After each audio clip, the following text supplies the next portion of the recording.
యూపీలో ఘోర ప్రమాదం జరిగింది. నిర్మాణంలో ఉన్న వంతెన కూలి 6గురు మృతి చెందారు. బెట్వా నదిపై వంతెన నిర్మిస్తుండగా ఈ ప్రమాదం జరిగింది. ప్రమాద స్థలిలో రెస్క్యూ ఆపరేషన్ అయితే కొనసాగుతోంది. యూపీలో ఘోర ప్రమాదం చోటు చేసుకుంది. నిర్మాణంలో ఉన్న వంతెన కూలిపోవడంతో ఒక్కసారిగా భారీ ప్రమాదం జరిగింది. నిర్మాణంలో ఉన్న వంతెన కూలడంతో అక్కడ పనుల్లో ఉన్నటువంటి 6గురు వ్యక్తులు కూడా మృతి చెందారు. బెట్వా నదిపై వంతెనను నిర్మిస్తుండగా ఈ ప్రమాదం చోటు చేసుకుంది.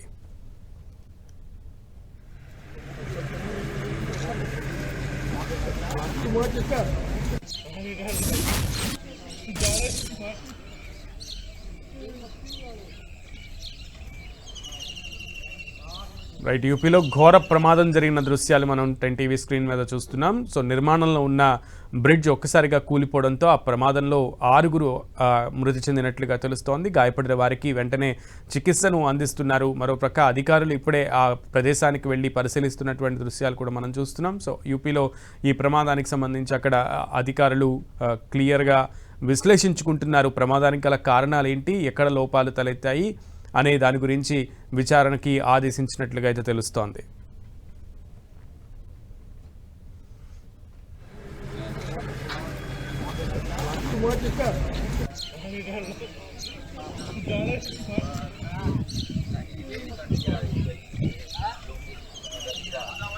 वो तीनों लोग सर ऊपर